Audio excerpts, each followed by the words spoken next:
Good afternoon, everyone. My name is Jason Jinks. I am Georgia native, currently reside in Dallas, Texas. I am the founder and CEO of the Dream Up Foundation, and I'm here to have this great dialogue with you all. Thanks for the invite. Hello, good morning, or afternoon. I'm not the public speaker, I'm just a police officer. I'm Lieutenant Ellis, Chris Ellis with the Bell County Sheriff's Department.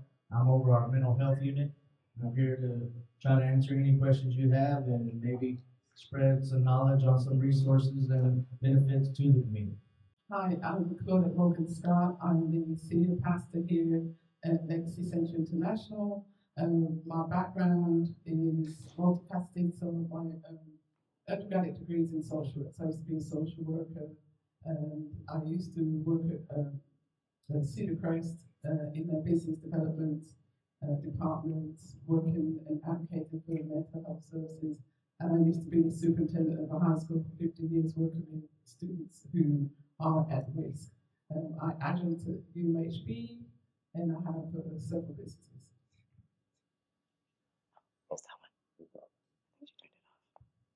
Hello everyone. I'm Christopher Owuzu. I'm Christopher Owuzu. I go by my last name Wuzu, which is African. I'm a current volunteer with Boys Matter to Men organization. I volunteer at the local Bell County Jail for young men for the last 15 years. I've been a teacher in 7th grade, 8th grade, 9th grade, and 10th grade for the last 14 years. And I'm currently in school for my licensed professional counselor degree. Hey y'all, I'm Rayanne. I go by Lady Ray. It's hard to follow up so much of that, if I'm honest with you, simply because I feel like I'm here in the capacity of somebody that needed all these people before me. So I'll tell you what I do though. I am a multimedia producer. I'm in branding. I tell stories to keep it simple. And so everything that I have done has been from a place of needing to heal and wanting to fill voids for people or girls like me. And so I'm very active in my community. For a long time, I didn't want to do it in my hometown because this is where I bled for so long. And so much of me coming home has caused me to bleed again. Before, I didn't want to face it. And so now I'm ready. It took me getting close with God and being in spirit to be able to find these vulnerable points in me to be able to communicate the way that I do. And so I tend to just be a voice for people that I call misfits, or just the ones that are seen too passionate, that they were ignored when they were sad, but now that we're angry, you don't want to hear us anymore. And so that's my capacity. That's really what I'm about. Good afternoon. My name is Dominique Bush. I am a licensed social worker. I currently work at a neurodivergent clinic, working with pretty much all children ages 3 to 18-ish. I have an extensive background in child welfare. I've worked in our community with the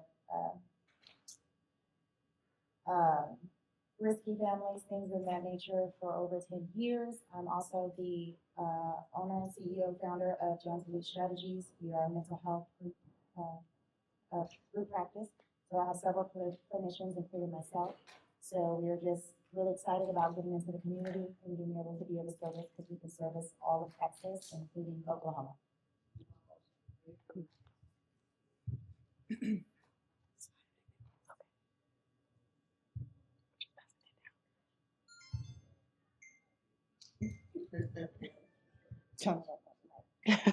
Okay, so then jump right into, we are ready and look behind. So how many of you are parents on the panel? Raise your hand, parent. Okay, so everybody, awesome. So as you know, there's been a few incidents that have happened in Killeen this past school year. I'm sure most everyone heard about stagging at Smith Middle School. And then, we still, unfortunately, in this country, have to deal with school violence and school shootings. So as a parent, what's one challenge that you have faced personally that changes the way you address your child's emotional needs and your family emotional needs? That's a very good question. It's a tough question. So I would say, so I have my daughter will be 18 in November. She's currently going to cosmetology school up in Arlington, Texas. So again, I'm not in this area. I served in the military here, so prior to retirement. But my daughter, she went through some suicide ideations. Are we getting deeper? Yes. Okay, just want to make sure. You don't have to. Okay. So when she turned 16, she was going through, and I was a single father at the time. She started going through some suicide ideations. She came to stay with me, and at that time, that was the challenge, I guess, pertaining to your question that I had to face. Her mother, me and her mother co-parent very well, but she's with me, so she's in my primary custody at the time. So as a father, trying to, work with her, with professionals, counseling, and things of that sort, that was very tough. And at that time, I was still serving in the military. So I still had to go to work, perform, lead soldiers, come home, be present for her. And at the time, she was a sophomore. She was a sophomore. So what I've learned in that process was obviously God is the center of everything. So going back to scripture and putting some of those scriptures to practice was the first stop. However, what I've learned is the Bible is the blueprint for life. However, professional health counselors, therapists, and just people who are skilled in that area is a substitute that comes alongside of what the word says. And for me, I hadn't went through counseling for my own stuff prior to that. But for her, walking her through that process really opened my eyes to some of the new challenges that they're having. I graduated in 2003. I think I just got one of the flip phones or, the little sidekicks, I think that was out. But they have these devices. They have the IG and the TikToks and all the things that these girls, specifically boys do, but my daughter was really competing with her identity and who she is, and do I compare, am I pretty enough, and is my hair right, my nails right? So that's what she was battling with. And I, as a man and as a human, didn't have the resources to help her, but with professional help and with the help of God, we worked through that. And again, she's off to do great things in school, and she's working on her career.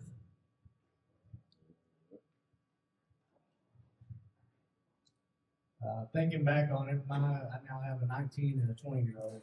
One of the biggest struggles we had with my expectations, me being in law enforcement, was finding out my kids were experimenting with drugs and alcohol. Trying to work through that with them, communicate through that with them, trying to figure out the root cause of that was our biggest hurdle. I raised my kids by myself from the age of, I believe, 8 and 7. I think I had them a 12-year period by myself, got them off, got my daughter off into school. My son's now working for the sheriff's department. It took us a while to get there. We had hurdles that we had to overcome. But I think the biggest deal was understanding that my daughter was feeling the burden or the pressure of not having a mother in her life. Because I can't do for her what a mother would do. I can try my best, and I can put forth my best effort. I think I did a pretty decent job. But understanding that she was struggling with not having her mother present.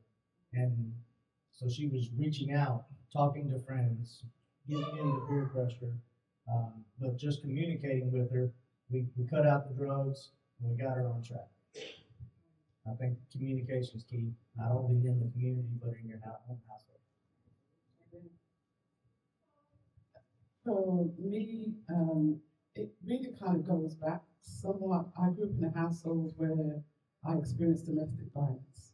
My father was very violent against my mother, and he left 4 days before my 10th birthday. And it sounds bad, but it was really the best thing that he did for us. Although I watched my mom struggle to raise 4 children by herself and work hard.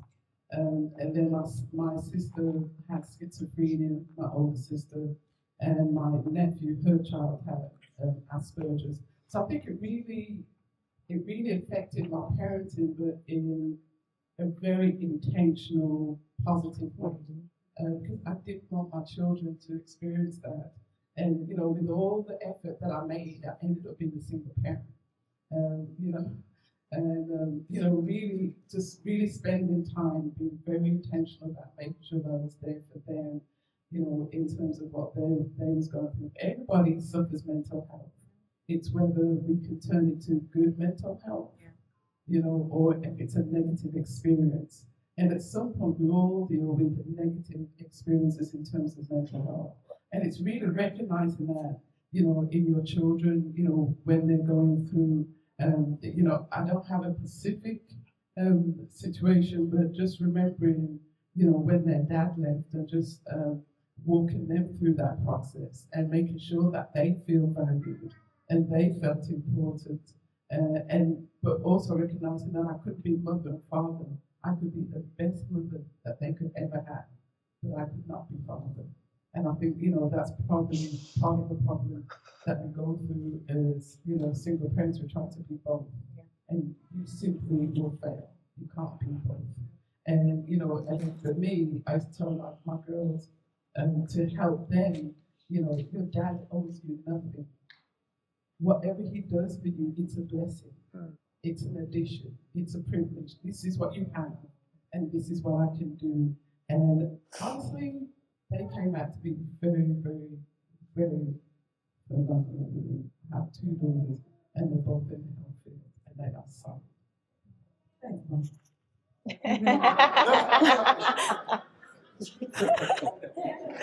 That's funny. So I'm going to answer from a different perspective as an educator.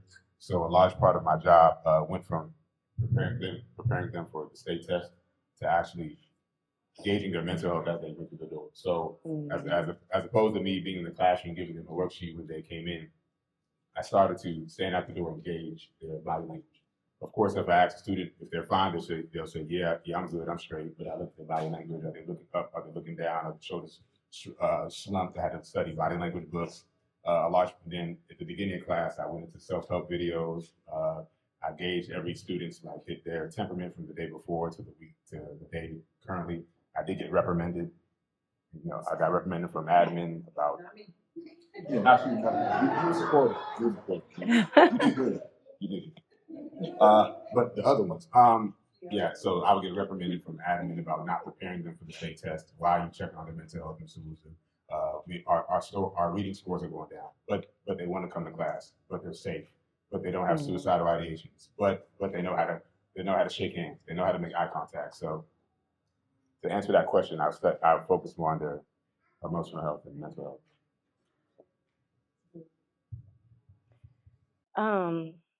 I have a lot to say. I'm going to try to keep it really simple, and I'm going to apologize in advance for being so emotional.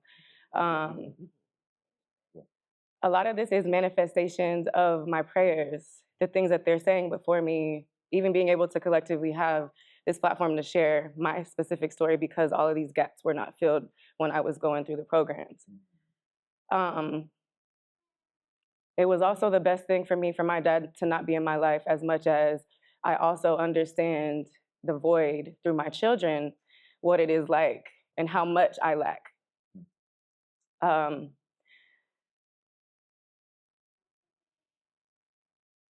I'm sorry, y'all. This is really difficult for me simply because I'm healing right in front of you guys. There's just so much that because my mom was a single mom and she didn't have the opportunity to stop and think and to, not that she didn't care, but to listen, she had to work, she had to go. And then my sister brought home a baby when I was 9 years old. Now I had to fill in that void because my sister wasn't taking care of the baby. My mom was still gone. I'm teaching a baby how to eat. I'm teaching a baby how to walk, crawl, and all this stuff when I'm supposed to be being a child. So many things happened to me because I grew up too early and I was going through a school system where the teachers were not paying attention to my mental health. People were not listening to my words, the problematic things that I was saying when I was telling them when I was raped, when I was telling them that I was having suicidal ideation, that still perpetuate to this day. Even leading up to this all week, anybody that's been close to me throughout this week knows that this week leading up to this point, it makes sense now, but even this week leading up to this point, because it's been so unaddressed for so long, and I've just continued to be strong, it still perpetuates.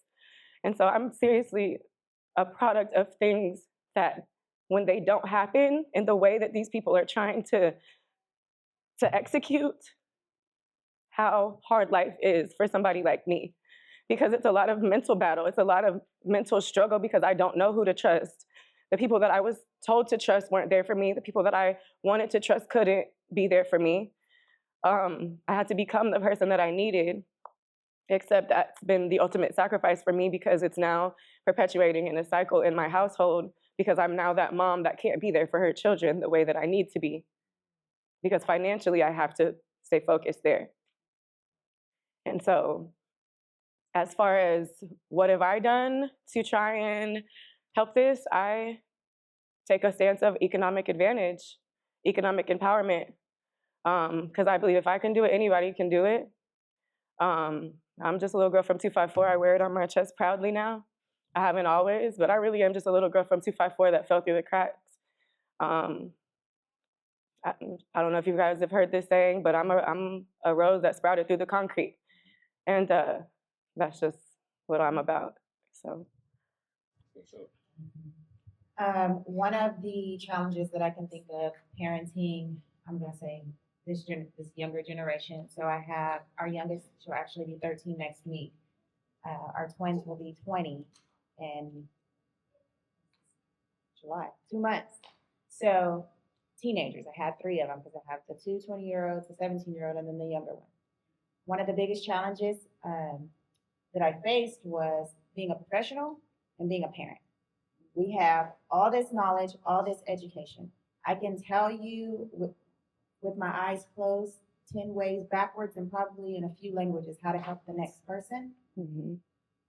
But it's very easy to miss something right in front of you. Yes. So when those kids, our kids, are in your presence, in our home, and we're wanting to address those things, like Chris here said, you want to check in with their mental health. It's easy to do it with a stranger. The hardest thing to do it is to do it with somebody that is right in front of you, because the conversations are very casual. They're very in passing. Hey, how was your day? It was good. Mm-hmm. And everybody's going to go on out their way throughout the house. So making sure you're having very intentional moments, trying to bring back those meaningful dinners. It's easy for us everybody to eat wherever they're at in the house. Nope, come on to this table. Because that 10, 15 minutes, it makes a difference. Put your phone away. Right. They're going to be mad, but put your phone away. Just making sure the car rides in the car, if they're a car rider. Walk to the bus if you're a walker. Just being very, very intentional with your time. Battling this generation with all the social media platforms. That voice is loud. Mm-hmm. So make sure that you are being heard in your home with your children, so your voice is louder.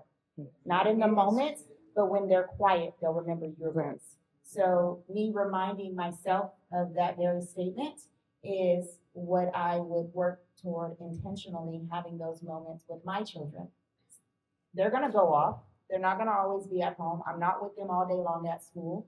But when they sit and they're quiet, I need my voice to still be heard. So just making sure that you're checking in with them in that way. Amen. Awesome. Every single answer and every person that's here, I definitely believe is God ordained for today in this workshop, this conference. Every answer has been really intentional and impactful. I'm a new parent, I guess you could say. My baby girl's only 2 years old, so I'm still learning and growing, so I'm taking everything in. Again, like I said earlier, I am a clinician. I work at Canyon Creek Behavioral Health. I'm overutilization for the adolescents. We take them as young as 10 years old. Mm-hmm. So it's a lot that I see every day, have to deal with every day. These babies coming in, expressing suicidal ideations is very, very concerning. So it's definitely, this community workshops like this is something new. Definitely. Our kids are going through a lot, even with the social media. Every day, one of these kids come in and he has something to do with social media. Or their identity, like Pastor was saying earlier, gender gender and identity is a really big issue right now too. So,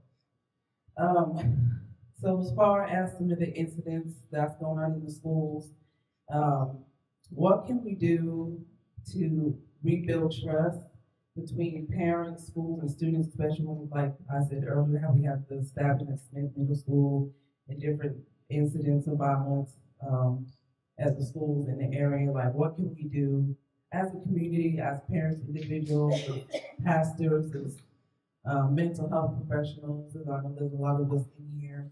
What can we do to help rebuild trust between parents, schools, students, and help our kids feel safe at home, safe at school? Okay. There's a lot of ways that I would probably answer that, but I'll probably say the simplest answer for me will be, and I'll use this as an example. I was speaking to one of the Boys Matter Men gentlemen earlier, is unification. Sounds very simple, but getting on the same page, in alignment, rowing in the same direction, even if it looks different. All those things you just named, schools, churches, nonprofits, parents, we're all different. We all have different skill sets, but we all want to see the next generation win.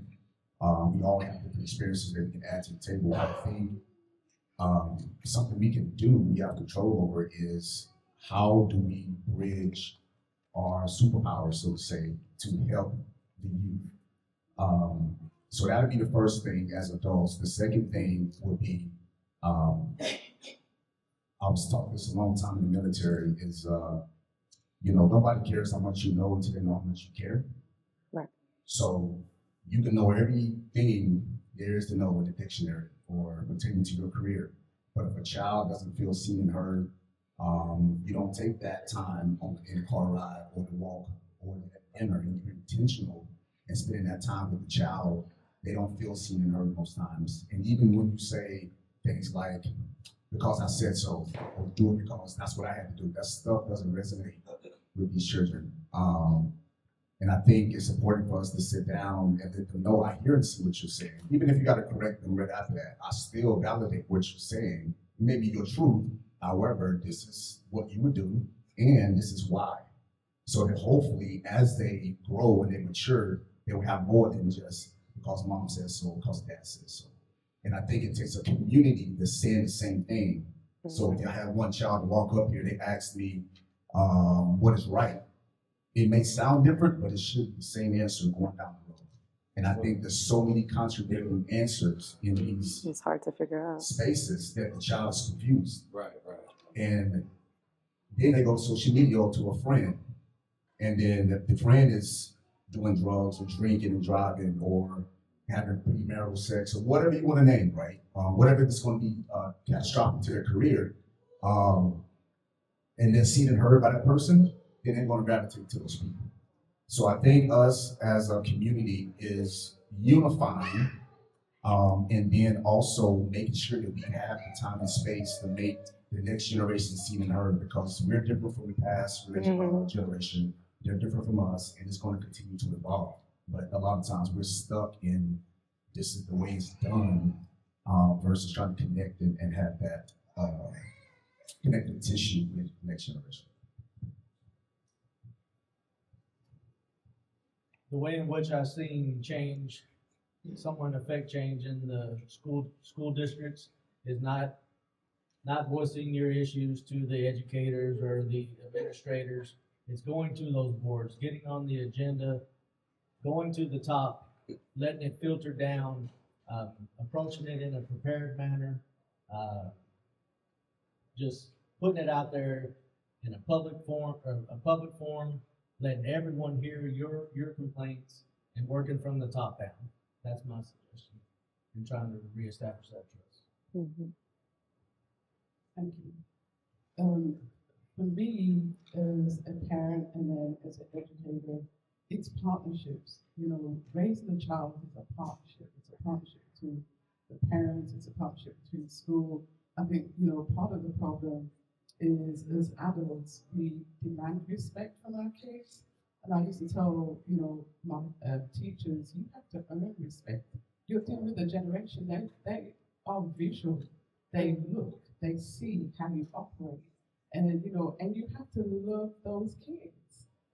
That's the reality. I used to tell my students, big guys, I love you, and a lot of times we have to really show love and compassion and really be responsible as a parent. I never ever saw it as a school's responsibility to raise our children. Mhm. That's my responsibility. And anything the school adds in terms of education, I didn't even rely on the school to educate. I'd have, additional books. My daughter can tell you, they did workbooks after school every day. And when I was little, I did consulting work, so I chose my hours. And everybody doesn't have that privilege. And I made a determination I would not go to school while they was in school. I didn't go and start my PhD until my oldest graduated. And then I started my PhD. Because I didn't feel that it was fair that I would take away time from them. I decided to have them. And it was my responsibility to raise them. I would say, as an educator, one of the things we need to do better as educators is to look at the child's potential, not their problem. Unfortunately, as the other teachers in the hallway would be more focused on content rather than the intent to see that child grow in their well-being. So I just think as educators, we do need to do some honing in on that skill, allowing teachers to look at what is the purpose, what is the overall goal in teaching. It is to make that child better today than they were yesterday as a holistic being, rather than, oh, okay, your reading score got up, now you look good. It's not about that. So just as teachers, we need to have a different viewpoint. Okay, so for me, it's more about making sure that the kids have a safe space, making sure that they are feel like somebody's on their level, even as an adult. As I'm learning how, we can learn how together. There's a lot of things that I truly missed. Honestly, that I feel like allows me to understand what these kids are looking for as far as being able to just have a safe space to communicate that, listen, I'm just not okay today and mommy is not listening. And I don't know where else I could say this, but I could say it to you, Miss Rand, because I know nobody else is gonna say it, and you say crazier things. So, it's really just being able to show them that it's okay to be vulnerable and that you can overcome whatever it is that you might be facing, because honestly, when you have something else to focus on, yes, you express it, but when you have something else to focus on, you don't focus so much on the dark side of things, and it allows you the opportunity through empowerment to choose something different. So, For me, the answer would be simply staying relational. Forget the titles. Yeah, you may be a parent, mom, dad, therapist, police officer. That doesn't matter to the child that you are speaking to. When they are looking at you and they're having a conversation with you, they are trying to connect with you on an individual level. Yes, we still want them to be respectful, but the title means nothing to them if you don't have a relationship with them. So just remembering at the end of the day, you still need to find a way to connect with them as a person. Mm-hmm. And then the rest will fall in place. You'll be able to teach the respect. You'll be able to teach with that boundary of, yes, I'm here for you, but at the same time, there is still an authoritative figure here. Mm-hmm. So just creating that initial space that it says, that is warm, it is safe, and it says, I'm still here, and still connect with them, and then develop the rest of the patterns. Awesome. That's awesome. Thank you so much. There's been a lot of wisdom and seeds planted, I feel like, so that we can go out and do better together as a community, as a whole. Wish we could spend more time with you all. There's so much great intellect and perspectives, but we are going to have to wrap the adult panel up, but we do want quickly, while we transition to the youth panel, quickly just to have our law officer attend, just to speak really quick about just the transition between like the school and the safety and what we can do as parents and the community to keep all of us safer. That wasn't what they told me. Whatever you were told also, in addition, yes. When communicating with your kids about the school, about an event, an active shooter type event at your school, by all means, have a plan.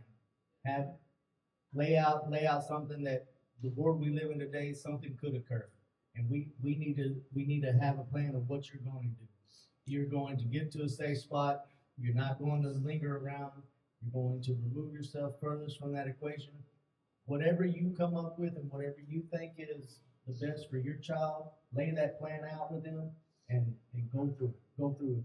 In the event something like that does, you'd be glad that y'all have laid that foundation and that plan is in place. I've seen it myself. Now, what they told me I was going to do. Lieutenant Chris Ellis of the Mental Health Unit, previously known as Crisis Response Division. We have a 7-man team. We are Bell County. We're county-wide to those municipalities, those cities, Killeen, Temple, Rogers, Harker Heights. We're a resource to them. Granted, if they're struggling with the matter because they don't have the dedicated mental health units that Bell County has, if they're struggling with the situation, they tag us in, we come in, and if it's right, we'll take it over and we'll help disposition. We'll try to link them up with services. The least restrictive means being is it some type of outpatient? Do we got them into some type of substance abuse program? Do we work with our partners in the communities, the Canyon Creeks, the Cedar Cresses? There's a whole collaboration behind the scenes that a lot of people don't see. One of the main things we get is frustration. The community gets frustrated with these vendors, the acute inpatient facilities in the community. They're not doing anything. What we got to understand is they are limited in what they can do. They can't hold someone there when they're no longer an imminent threat to themselves or others. You have to have someone that's willing to receive the services and go through with the plans and talk in the group settings in order to come up with a solution. When you're struggling with a family member, when you have a family member who's struggling with some form of mental illness, don't look for a quick fix. Work towards the small gains, the small improvements. We got them the day to day. They're eating fine, and partner with those acute facilities. A very important one is the local mental health authority. For those who have family members who don't have any funding, any type of insurance funding, learn about Central County Services, the benefits that they are to the communities. Yes, it's a chore to get into their services. It's a task. You got to go through multiple steps in order to get fully into services, but it is a benefit to the community. They will help guide you. It's an underutilized service that no one, I won't say no one, that very few in the community lean on. One of the biggest aspects, if you're dealing with someone in your home and you don't want to get law enforcement involved, you have the option of reaching out to the crisis hotline, dialing 988 in the state of Texas, and getting a mobile crisis outreach team member to come into your home to do that initial assessment, to determine if law enforcement is needed. If law enforcement is needed, if we can do a self-admit to a local facility, or if we can just set them up with some type of outpatient services and or counseling. There's a ton of underutilized resources out there. Although they are limited, they are out there. And if you ever find yourself in a need, they have my contact information on the Bell County website. Just call the county. Me or one of my team members will help guide you and anyone in your family or community if y'all need services. Thank you. Awesome. Thank you guys so much. Let's give them a round of applause. to our youth panel.